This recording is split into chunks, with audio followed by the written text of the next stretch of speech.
O Lietuva, manoji meilė, bausk mane, jei tarp deimantų yra bent lašelis kraujo. Išganyk mane, jei deimantuose žėri meilė tau. Per amžius būk laisva, o Lietuva, ir būk visiems teisinga ir gera. Kai valanda ateis, priklausk mane, tau karūna. Šios žodžius pasakė Barbora Radvilaitė Juozo Grušo dramoje, tik karūnuota Lietuvos ir Lenkijos karalienė, laikydama karūną rankose, jau žinodama, kad ji mirtinai serga. Šios žodžius aš pirmą kartą perskaičiau, kai man buvo 15 ar 16 metų, ir jie lydi mane visą gyvenimą.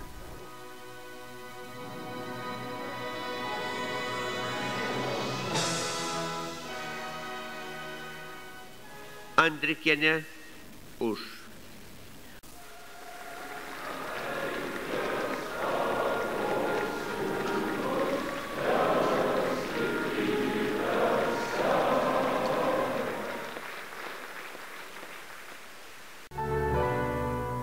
Labas vakaras, gerbiami televizijos žiūrovai.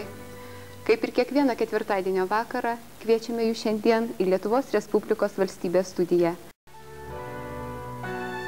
Kaip vis dėlto mums tą Lietuvą, tokią mažą, kaip ją iščiučiuoti, kaip ją išliuliuoti, kad jinai augtų, stiprėtų ir būtų tikrai gera tėvynė ir demokratiška tėvynė mums visiems, mūsų vaikams ir anūkams. Ačiū.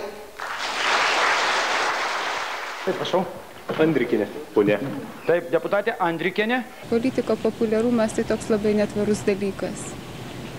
Kai vieną dieną tave nešioja, beveik nešioja ant rankų. Ir tiesioginė ir perkeltinė prasme. O kitą dieną tie patys žmonės gali tave mėgti kiaušinius, gali spjaudyti, gali tave stumdyti. Tai štai tas nepastovumas visuomenės nuotaikų. Politiko karjerą daro nelabai patrauklę.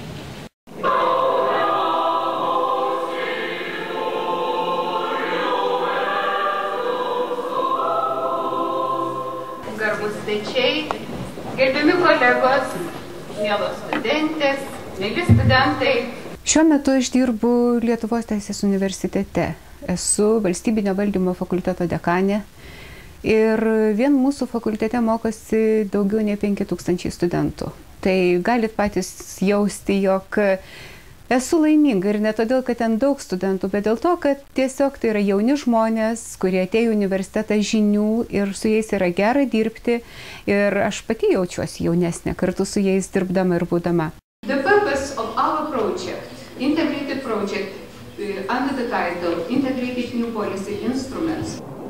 4 metai nedalyvauju aktyviai politikoje, bet tikrai nesijaučiu nei nelaiminga, nei nuskriausta, atvirkščiai. Esu patenkinta savo dabartiniu gyvenimu, esu patenkinta darbu. Dabar jau mane žmonės klausia, kad jeigu aš esu laiminga ir patenkinta, tai kodėlgi aš kandidatuoju į Europos parlamentą, kodėl aš vėl grįžtu į politiką.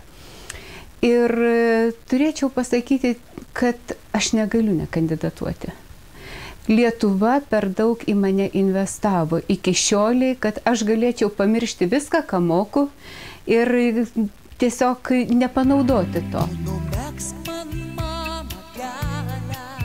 Dirbau aukščiausioje taryboje atkuriamajame Seime, užsienio reikalų komitete, daug metų, vėliau Europos reikalų komitetas. Iš mirties iš kur sugrįžti negalima. Kad galėčiau sugrįžti tuo keliu. Europai šiandien, kaip ir 1950 metais, reikalinga vizija. Būtina įveikti 50 metų trukusio Europos padalijimo pasekmes, kai nemažas skaičius Europos šalių ir tautų, šiandien besivadinančių bendru šalių kandidačių vardu, ne savo valia buvo paliktos už Europos, laisvos ir demokratinės Europos ribų. Ši konferencija Vilniuje tai pavyzdys, kaip tai galima padaryti pagal formulę 15+1, dalyvaujant Europos komisijos ir Europos parlamento atstovams. Mes tvirtiname, kad esame pasiruošę dėryboms ir kol kas niekas to nepaneigia.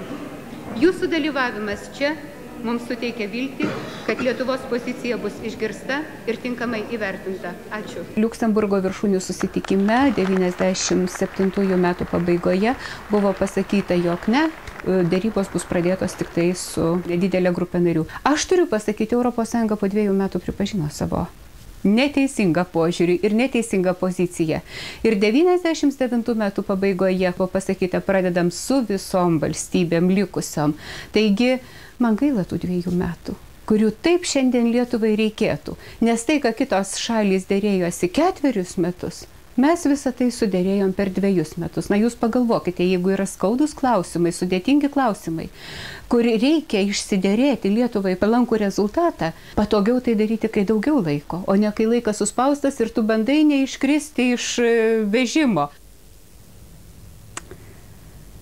Man patinka politika.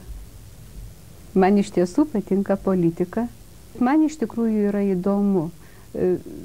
Galbūt yra kai kurių dalykų, kurie man trukdo kaip politikui. Tai tam tikras idealizmas, kurio aš negaliu atsisakyti. Teisybės ieškojimas, kuris irgi gali būti pražūtingas politikui.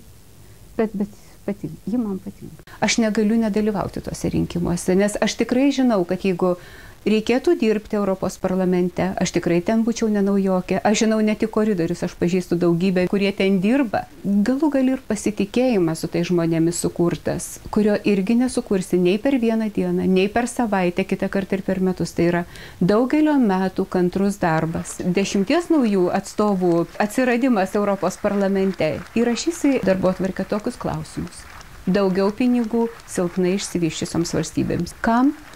Skirtumų sumažinimui tarp dabartinės ES ir tų naujai ateinančių. Ką tai reiškia? Tai reiškia tai, ką aš išmanau, ką aš studentam dėstau, ES struktūrinė politika, struktūriniai fondai, pinigai regioniniai politikai. Kad pinigai nukeliautų ir į Biržus, ir į Pasvalį, ir į Rytinę Lietuvą, ir į Marijampolę.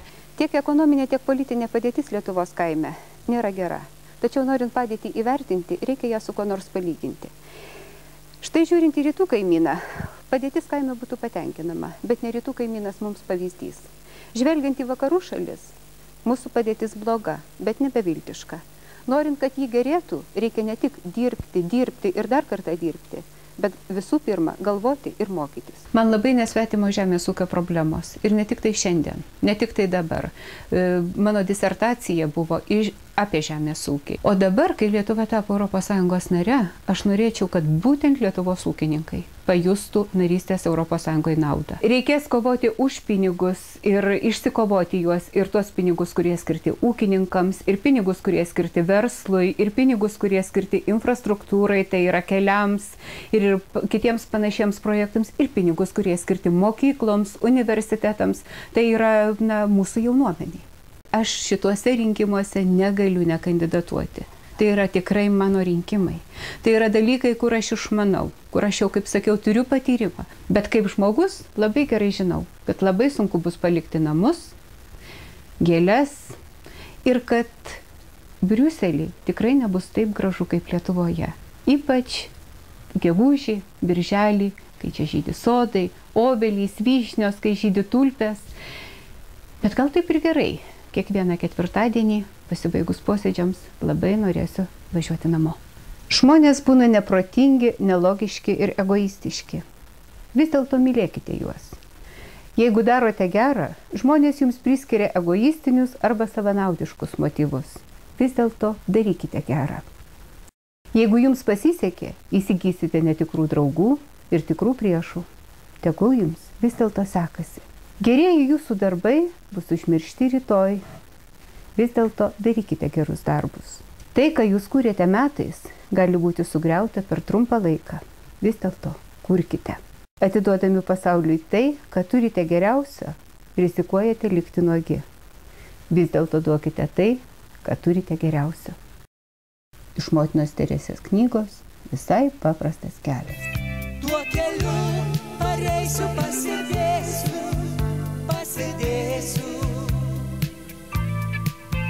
Po kelionių ir visų vargų. Tu numegzki, kad jame nebūtų priešų vienadienių. Ir lengvų